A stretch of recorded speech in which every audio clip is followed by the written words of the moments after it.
भव्यजीवमनः प्रतिबोधकारकमिदं शास्त्रं श्रीरत्नकरण्डश्रावकाचारनामधेयम् अस्ममूलग्रन्थकर्तारः श्री सर्वज्ञदेवास्तदुत्तरग्रन्थकर्तारः श्री गणधरदेवा प्रतिगणधरदेवास्तेषां वचनोऽनुसार मासाद्य श्रीमत् समन्तभद्राचार्य देवैर्विरचितम् मङ्गलं भगवान् वीरो मङ्गलं गौतमो गणी मङ्गलं कुन्दकुन्दाद्यो जैनधर्मोऽस्तु मङ्गलम् सर्वमङ्गलमाङ्गल्यं सर्वकल्याणकारकं प्रधानं सर्वधर्माणां जैनं जयतु शासनम् कोटिशतं द्वादशैव कोट्यो लक्षान्यशीतिस्रधिकानि चैव पञ्चाशदष्टौ च सहस्रसङ्ख्या मेतश्रुतं पञ्चपदं नमामि हरिहन्तभाष्यर्थं गणकरदेवैः गन्त्यं सम्मं प्रणमामि भक्तियुक्तो सुदनानमगो वयं शिरसा इच्छाई बनते सुधोक्तिकाओ सबो को तो सालोचिम अंगुवंग पहिने पाहुने परियम्मि सुतपणिमाणि ओ बुगय चोलिया चे सुततय तुइदम कायम सयानि कालम अंचिमि पूजिमि वंदामि नमनसामि दुखो को कमखो वैलाओ सुवेगम समायुन्नम जिन्मु संपत्ति को नमोस्तु पूर्वाने श्री स्वाध्याय विनाम श्री शुद्ध भक्ति का आचार्य भक्ति का सद्गम करो।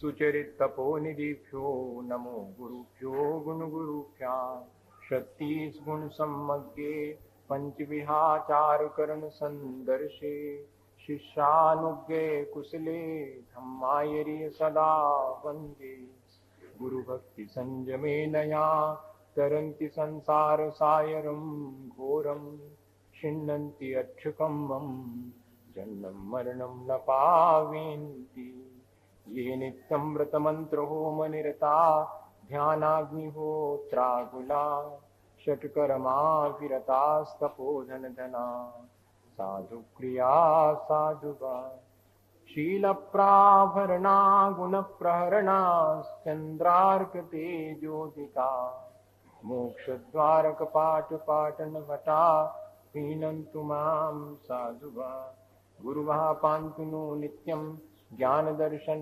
नायकाः चारितार्णव गंभीरा मोक्ष मार्गोपदेशका निछाई भंते आयरी भक्ति का सुखो को तो सालोचिम समनानु समदंस समचरियुक्तानं पंचविहाचारणम आयरियाणम आयरादि सुदनानुपदेशानं मध्यायानं तिरुमनुपालनयानं सर्वसाहुनं सयानं कालम अंतिमे पूजेमि वन्दामि नमन्सामि दुःखो को कमखो वैलाओ सुवेगं समायुन्नं जिन्मु संपत्ति नमः श्रीवर्धमानाय निर्धूतकलिलात्मने सालोकानां त्रिलोकानां यद्विद्यादर्पणाय ते। बोले भगवान महावीर स्वामी की, आचार्य कुंदु कुंदु स्वामी की, आचार्य समंत भद्र स्वामी की, आचार्य गुरुवर विद्यासागर मुनि महाराज की।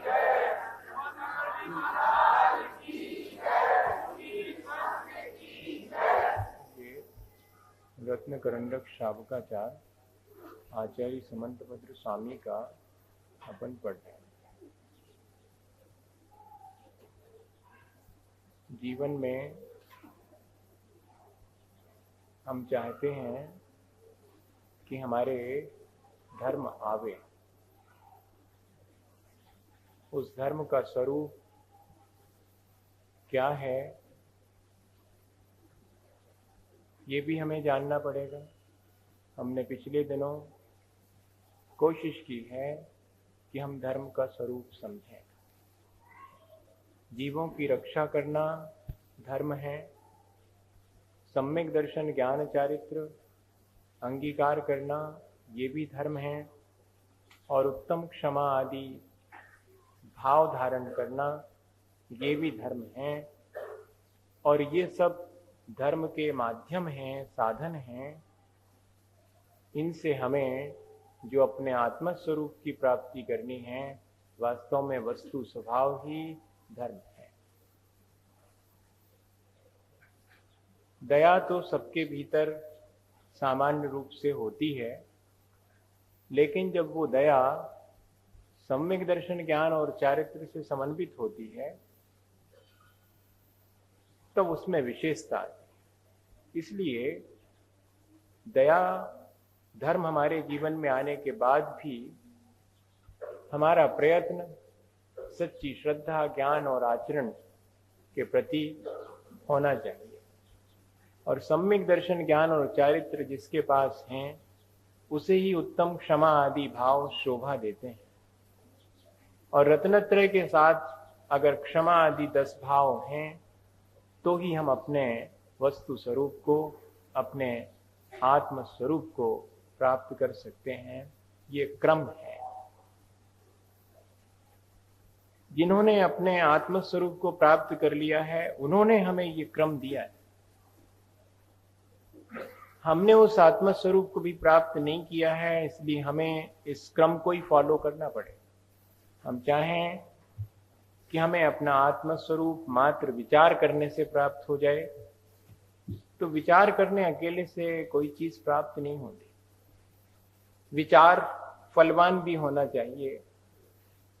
विचार तो वृक्ष की तरह हैं, जिसमें शाखा प्रशाखाएं लगती हैं, पत्ते लगते हैं, फूल लगते हैं। लेकिन अगर वो फूल फल में परिवर्तित नहीं होते हैं, तो वो विचारों का वृक्ष हमारे जीवन में ज्यादा उपयोगी नहीं होता। हमने पिछले दिनों बहुत सारे विचार अपने जीवन में संचित किए हैं। अब अवसर इस बात का है कि हम उन विचारों को अपने जीवन में फलित करने का भी प्रयत्न करें। विचारों के द्वारा हमारा अंधकार तो हटा है, हमें ज्ञान भी हुआ, क्योंकि निरंतर तत्व का अभ्यास करने वाले व्यक्ति के लिए जब तत्व के स्वरूप का आभास होता है, तब उसके जीवन से अंधकार हटता है। मोह का अंधेरा हमारे जीवन से हटा है, हमें प्रकाश मिला है। और प्रकाश मिलने पर जो चीज जैसी थी उसका हमें बोध भी हो गया। श्रद्धा होने पर ही बोध वास्तव में होता है। श्रद्धा के साथ ही ज्ञान वास्तविक ज्ञान कहलाता है। ज्ञान अपना कार्य कर पाता है। ज्ञान का कार्य यही है कि वो सच्चे मार्ग में रुचि रखे, या ज्ञान वो है जिसके द्वारा हमें सच्चे मार्ग में रुचि होती है, मार्ग का निश्चय होता है, मार्ग के प्रति श्रद्धान होता है, और मार्ग पर चलने के योग जब हम अपने जीवन में आचरण लाते हैं, तब समझिएगा कि हमारे ज्ञान ने ठीक ठीक कार्य किया। वरना वो ज्ञान जो कि हमें आचरण तक नहीं ले जावे, वो ज्ञान कमजोर ज्ञान है। अभी उसे और अधिक साधना करनी पड़ेगी। ठीक इसी तरह से जब हमें सच्ची श्रद्धा और ज्ञान हो जाता है, हम अपने जीवन में चारित्र को बाह्य में अंगीकार करते हैं, तो हमारे उस बाह्य चारित्र का भी प्रयोजन होता है कि हम अपने भीतर अपने उन आत्म परिणामों की निर्मलता प्राप्त करें। आत्म परिणामों की निर्मलता का आशय है कि हम राग द्वेष से मुक्त हो सकें, क्योंकि मलिन करने वाला हमारे परिणामों को राग और द्वेष ही है।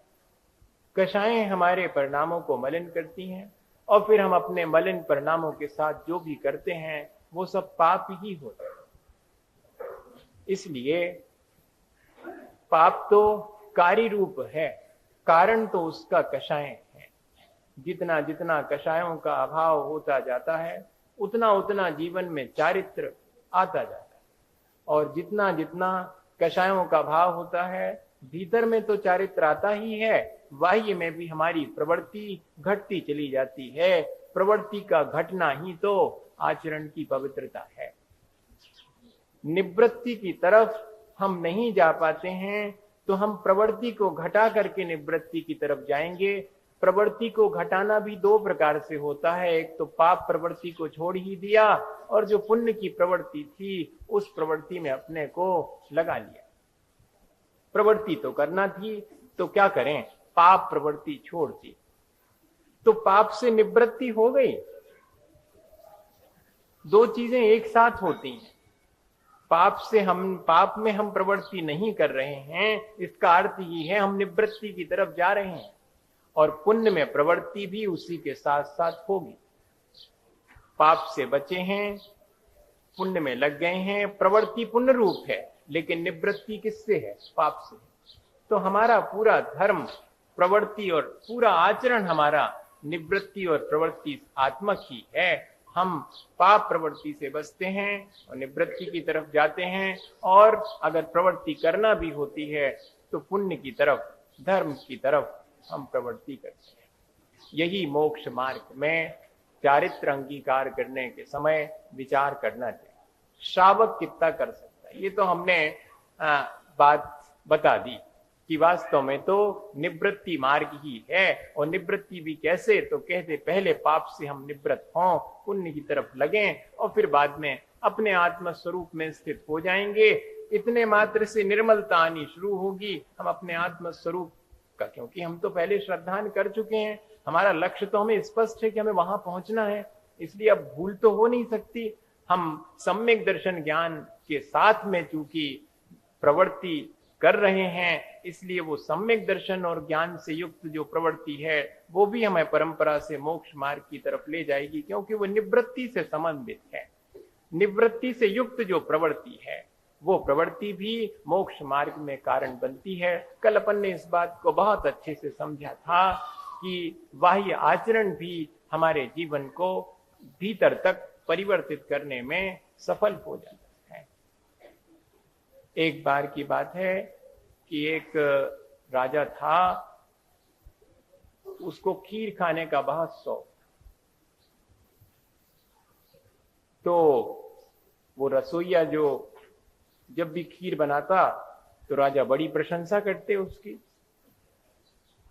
तो एक बार रसोइये ने सोचा कि जब राजा को खीर ही पसंद है तो क्यों ना अपन रोज खीर बनाएं, तो रोज प्रशंसा मिलेगी अपने। लेकिन यही मुश्किल है।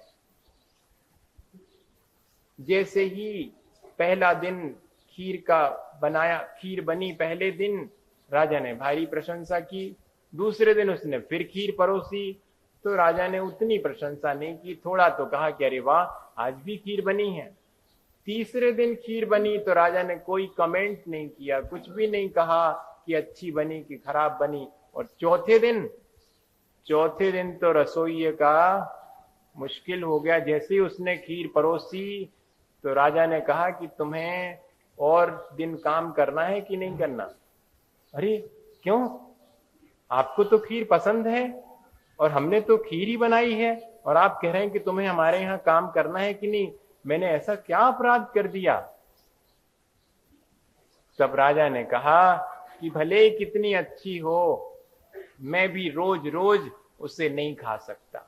रसोइये ने कहा कि वैसे आप मुझे निकाल देते तो निकाल देते, मुझे दुख होता, लेकिन अब बात मेरे भी समझ में आ गई है। मैं ही आपका ये सब छोड़ के जाने के मूड में आ गया हूं। मुझे समझ में आ गया कि कब तक मैं इसी तरह दोहराता रहूंगा, इस प्रवृत्ति को मैं कब तक करते रहूंगा। अब मुझे निवृत्ति का मार्ग ख्याल में आ गया है। प्रवृत्ति एक दिन हमें निवृत्ति की तरफ ले जावे तो वो प्रवृत्ति भी ठीक है। मुझे कहना ये है, हम पाप की प्रवृत्ति से कभी ऊबते नहीं हैं, और धर्म में प्रवृत्ति करते हैं तो कोई आके कहता है कि क्या रखा हुआ है, इस पूजा पाठ प्रक्षाल इन चीजों से क्या होने वाला है। अरे पाप की प्रवृत्ति से ऊब करके धर्म में लगते और फिर उसके बाद अपने आत्मा के प्रति रुझान होता तो ये जो पुण्य की प्रवृत्ति है वो तो अपने आप छूट जाएगी। उसको छोड़ने के लिए कोई प्रयत्न करने की आवश्यकता नहीं पड़ेगी।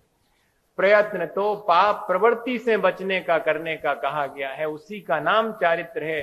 कहीं ये नहीं लिखा है, देखो असुहादो विनिवित्ति सुहे पवित्ति अजान चारित्तम, कहीं ये नहीं लिखा है कि अशुभ से नहीं शुभ से बचने का नाम चारित्र, ऐसा कहीं लिखा भी। जब जब भी निवृत्ति की बात आएगी तो पाप से निवृत्ति की बात आएगी। प्रवृत्ति अगर करनी है तो पुण्य प्रवृत्ति करेंगे, धर्म में प्रवृत्ति करेंगे। तो शावक के लिए कह दिया कि पाप से निवृत्ति तो तुम्हारे बस का है नहीं, तुम तो धर्म में प्रवृत्ति करो। धर्म में प्रवृत्ति करने के लिए क्या क्या करो ये थोड़ा बता दिया। देव पूजा, गुरु पास्ती, शास्त्र स्वाध्याय, संयम, तप और त्याग, ये जो है 6 कर्म हैं, इनको करो। जिस इनमें प्रवृत्त हो जाओगे तो पाप से बच जाओ। श्रावक को पाप से निवृत्त करने के लिए, निवृत्ति मार्ग पर लगाने के लिए प्रवृत्ति बता दी।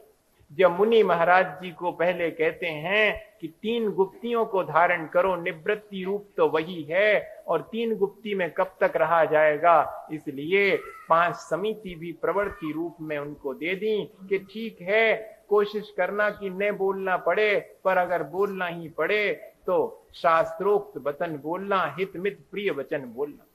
बिना प्रयोजन चलना नहीं, चलना भी पड़े तो 4 हाथ आगे जमीन देख करके सूर्य के प्रकाश में जीवों की रक्षा करते हुए चलना। अगर उठाने धरने की तो किसी चीज की आवश्यकता नहीं है, अपने पीछे कमंडलू और शास्त्र के उपकरण उठाना धरना पड़े तो जरा देखभाल करके करना, और अपने मल मूत्र का विसर्जन करो तो भी निर्दोष स्थान में करना। क्योंकि प्रवृत्ति अगर करनी है तो संभल के करनी। निवृत्ति तो जो है हो ही गई है, निवृत्त तो हम हो ही गए हैं। 5 पापों का बुद्धि पूर्वक त्याग कर दिया, निवृत्ति तो हुई, लेकिन अब प्रवृत्ति संभल के करनी। श्रावक को भी यही कहते हैं कि तुमसे निवृत्ति तो हो ना पाएगी, इसलिए प्रवृत्ति ठीक ठीक करना।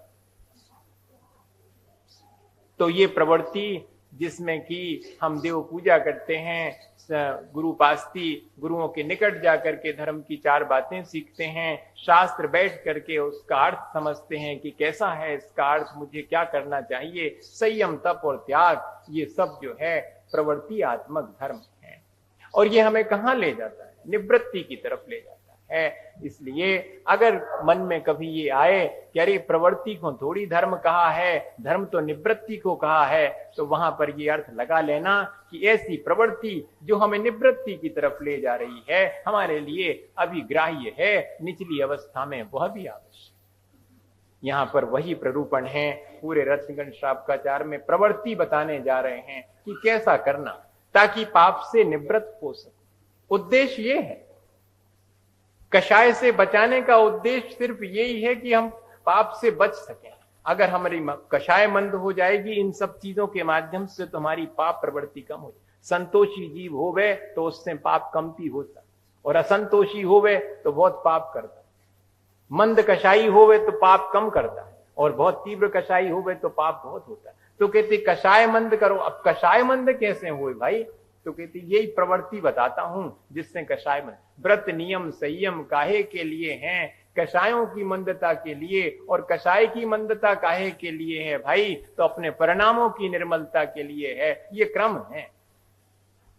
हमारा उद्देश्य तो अपने परिणामों की निर्मलता है। मंद कषाय को विशुद्धि कहते हैं, वही तो परिणामों की निर्मलता है। और उस मंद कषाय में कारण ये सब व्रत नियम संयम और धर्म की जितनी प्रवृत्ति है वो सब मंद कषाय में कारण है। तो अपन श्रावक के लिए क्या प्रवृत्ति कही है भगवान ने, वो अपन समझते हैं कि श्रावक क्या करे। तो सामान्य रूप से श्रावक 3 तरह के होते हैं। एक पाक्षिक श्रावक होता है, एक नैष्ठिक श्रावक होता है, और एक साधक श्रावक। 3 तरह के श्रावक। श्रावक के मायने क्या है? जो श्रद्धावान है, विवेकवान है, क्रियावान है, वो श्रावक है।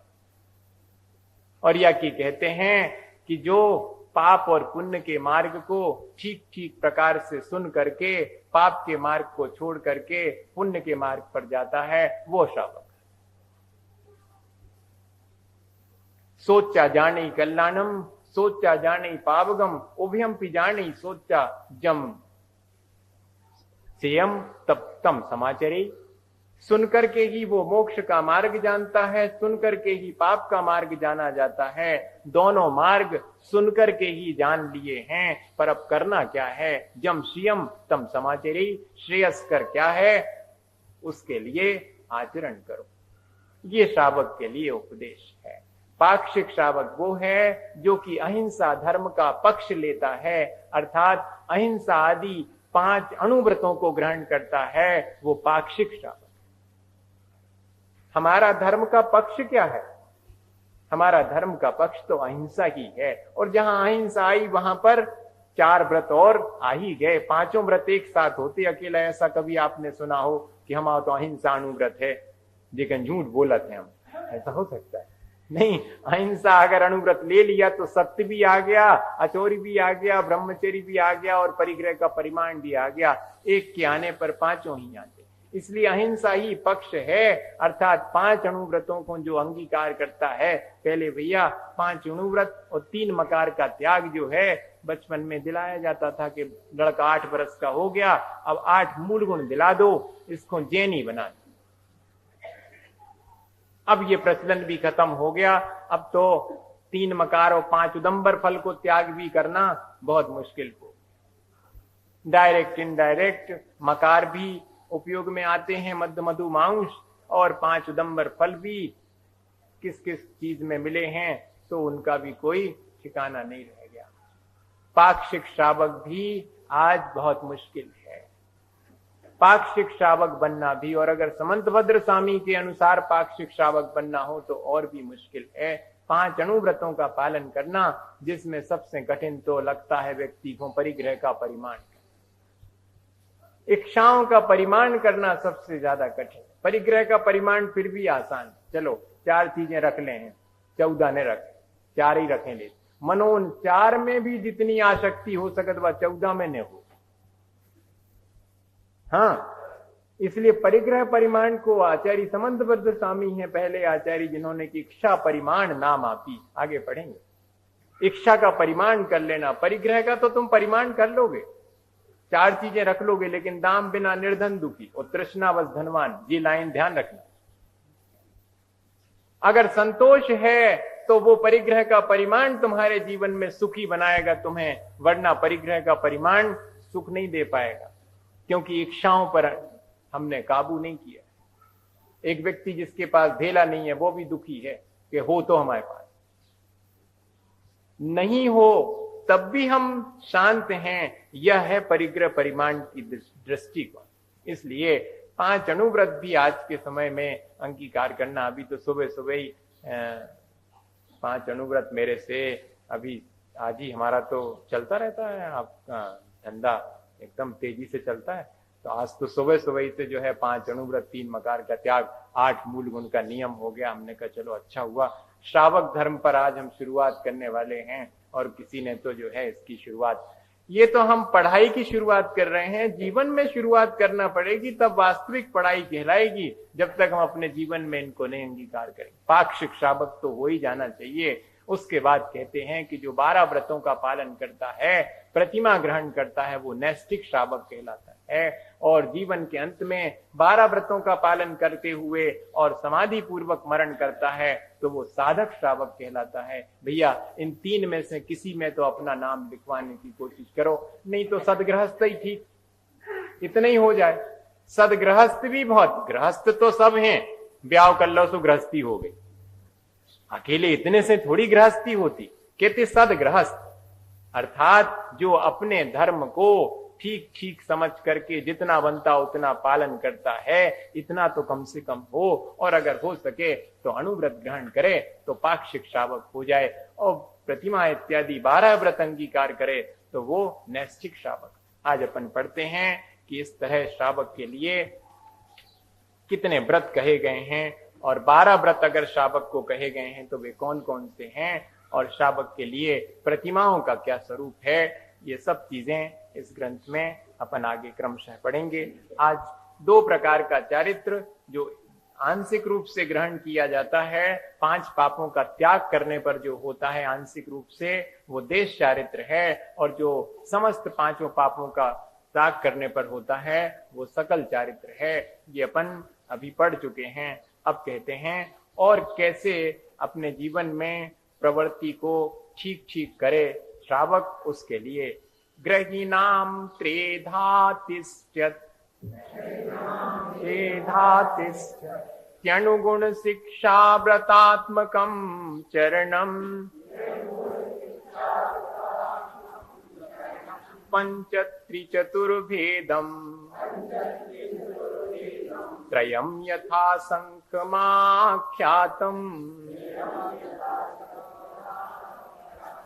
फिर से पढ़ेंगे। ग्रहीणाम त्रेधातिष्ठत्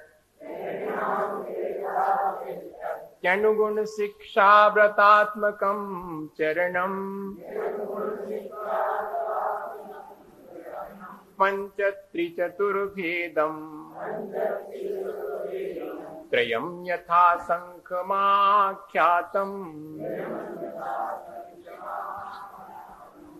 गृहस्थों का जो आचरण है या जो चारित्र है वो एक देश चारित्र है। वो एक देश चारित्र किस रूप है?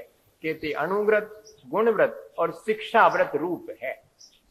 एक देश चारित्र में कितनी बातें आएंगी? तो अनुव्रत आएंगे, गुणव्रत आएंगे और शिक्षा व्रत आएंगी। इस प्रकार 3 भेदों वाला उसका वह चारित्र है। यथा संख्यम और क्रम से जो है वे अनुव्रत 5 प्रकार के होते हैं, गुणव्रत 3 प्रकार के होते हैं और शिक्षा व्रत 4 प्रकार के होते हैं।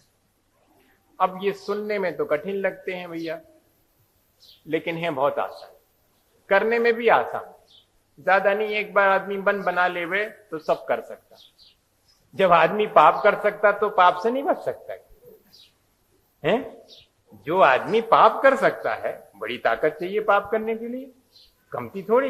अभ्यास होने की वजह से है आपको लगता है। और पहले पहले को चोरी करे तो हाथ पांव कपते। अब अभ्यास होगा उसको चाहे जितने चुरा उतरो पता ही नहीं लगा, अपन को नहीं लगा, दूसरे को नहीं लगा। ये अभ्यास हो गया। वैसे है काम कठिन, पाप ज्यादा कठिन है करना, लेकिन अभ्यास होने की वजह से आसान हो गया है। ऐसे ही अगर आपको धर्म करना कठिन लगता है तो समझना कठिन नहीं है, अभ्यास की कमी है। सो अलग रहो, जो दिन अभ्यास करने लगेंगे उसी दिन सरल हो जाए। ऐसा क्यों नहीं हम विचार करें? ऐसा विचार करना चाहिए। अगर कोई चीज कठिन है तो मेरे अभ्यास की कमी की वजह से कठिन है। मैं जिस दिन अभ्यास करूंगा उस दिन वो चीज भी मेरे लिए आसान हो जाए। तो अगर हमें 5 अनुव्रत, 3 गुणव्रत और 4 शिक्षा व्रत की बात कही है तो अपने जीवन में इनके लिए हम आसान मान करके और चलेंगे, कठिन नहीं मानेंगे। ये आसान है पर मैं ही थोड़ा सा अभ्यास कम होने से नहीं कर पाता हूं। कठिनाई व्रतों में नहीं है, कठिनाई मेरे भीतर। मैं अपने जीवन को सरल नहीं बना पाया, इसलिए ये व्रत नियम संयम मुझे कठिन मालूम पड़ते हैं। ये कठिन नहीं है। लोग कहते हैं कि जैन धर्म में तो भैया आचरण का पक्ष बड़ा कठोर है। असल में हम अपने आज स्वभाव से विपरीत चले गए हैं, इसलिए स्वभाव की तरफ आना कठिन लग रहा है, और कुछ नहीं है। कोई व्यक्ति रास्ता भटक क्यों जाता है? क्योंकि ठीक ठीक रास्ते पर नहीं चला, इसलिए भटक गया। ठीक रास्ते पे चलता तो आसानी से पहुंच जाते। ये 3-4 किलोमीटर को चक्कर काहे लगाने पड़ते, सीधे सीधे जाते भाई। ऐसा ही है, अगर हम भटक गए हैं तो इसका अर्थ है हमने ठीक प्रयास नहीं किया, वरना अल्प प्रयास करके भी हम सही जगह पर पहुंच जाए।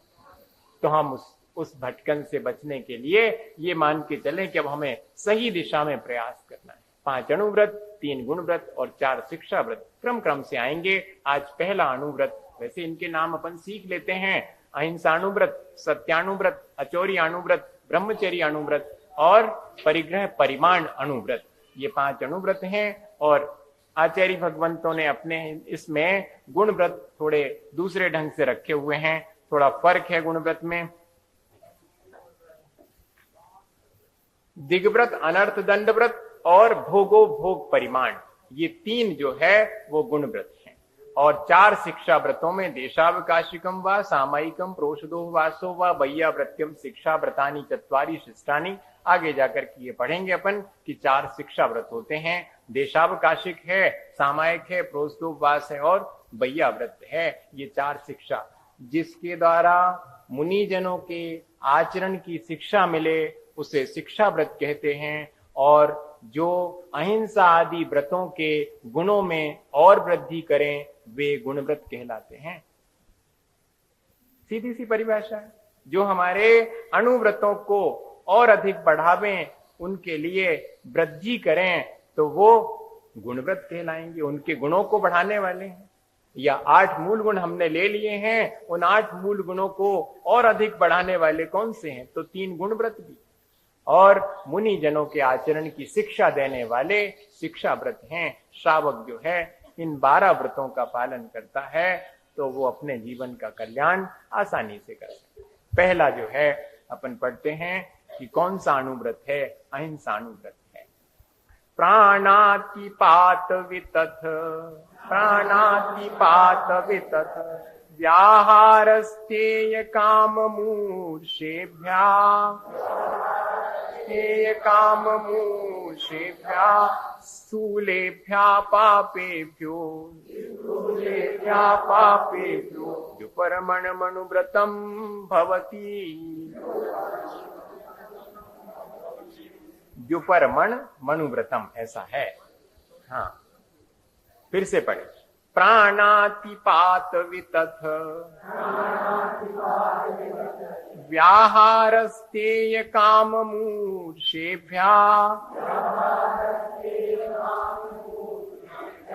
स्थूलेभ्यः पापेभ्यो व्युपरमणमनुव्रतं भवति। व्युपरमणम अनुव्रतम भवति। विरक्त होने का नाम, किस चीज से विरक्त होने का नाम अनुव्रत है? तो कहते प्राणातिपात, हिंसा से और झूठ से, चोरी से, कुशील से और मूर्छा अर्थात या महाव्रतों का अनुगमन करने वाले जो व्रत हैं, पीछे पीछे चलते महाव्रती के, वे अनुव्रत, अनुगमन जिसका। तो अनुव्रती कौन है? जो महाव्रती के पीछे चल रहा है, अर्थात जिसने अपने जीवन में महाव्रतों को अंगीकार करने के लिए भावना तो भाई है, पर अभी अनुव्रतों को अंगीकार तो कर ही लिया। उसकी भावना तो महाव्रतों को पाने की है, लेकिन उतना नहीं कर पाता है, तो अनुव्रतों को अंगीकार कर लिया। कहते उसके वे अनुव्रत बेकार हैं जो महाव्रतों के लिए प्रयत्न नहीं करता।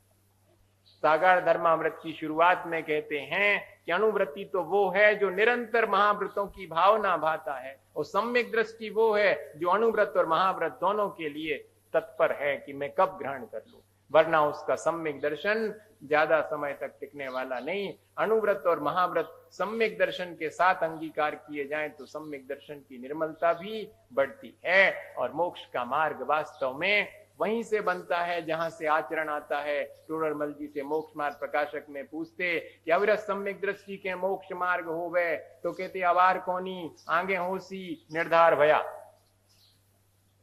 ऐसा लिखते। क्या चौथे गुण स्थान वर्ती अविरत सम्यक दृष्टि के मोक्ष मार्ग भया? तो कहते अवार कोनी अभी नहीं भया, पर आगे होसी निर्धार भया।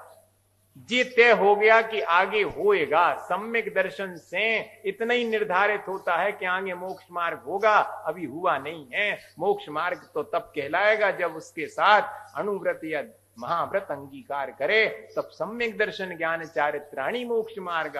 मोक्ष का मार्ग तो इन तीनों के एकता रूप है।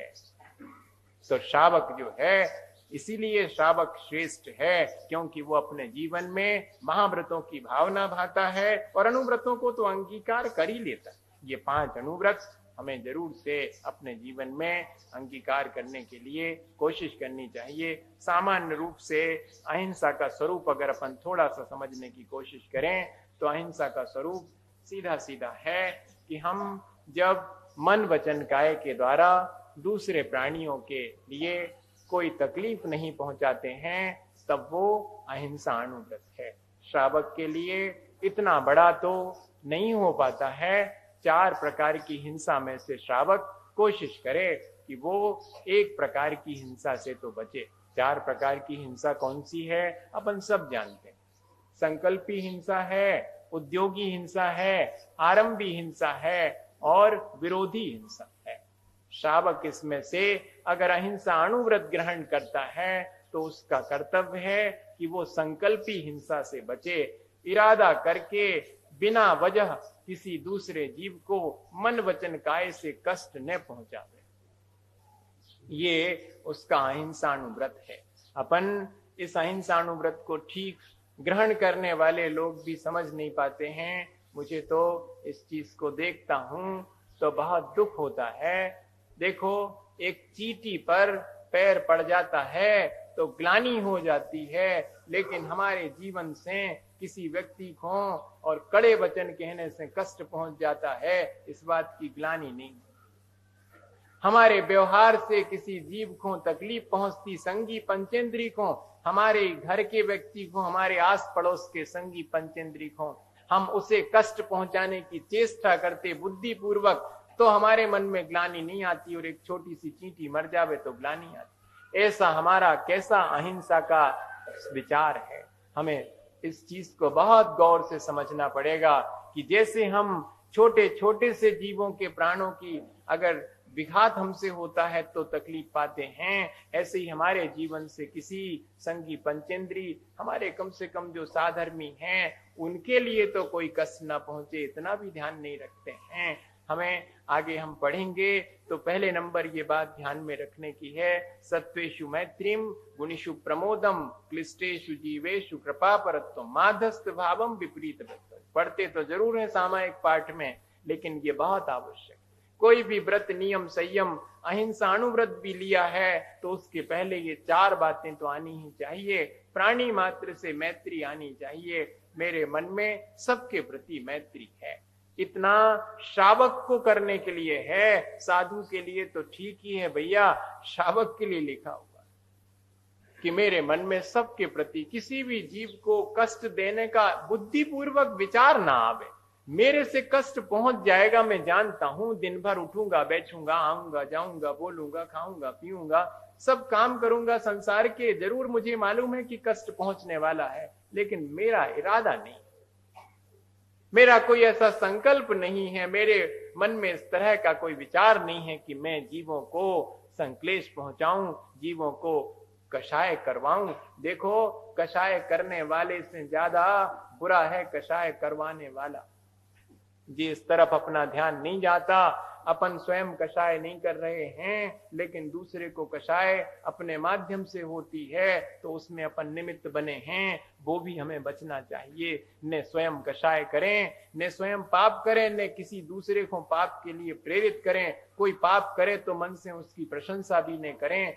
ऐसा जो है, हमें इन 5 पापों से विरक्त होने, बुद्धिपूर्वक, कम से कम इरादा तो हमें नहीं करना चाहिए किसी भी जीव के लिए कष्ट पहुंचाने का। और फिर उसके बाद घर गृहस्थी के कामों में होने वाली हिंसा तो होगी, आरंभी हिंसा कहलाती। धंधा इत्यादि करेंगे उसमें हिंसा होती है, सब होता, उसमें भी हिंसा होती, लेकिन ऐसा चुनेंगे जिससे कि कम से कम हिंसा हो।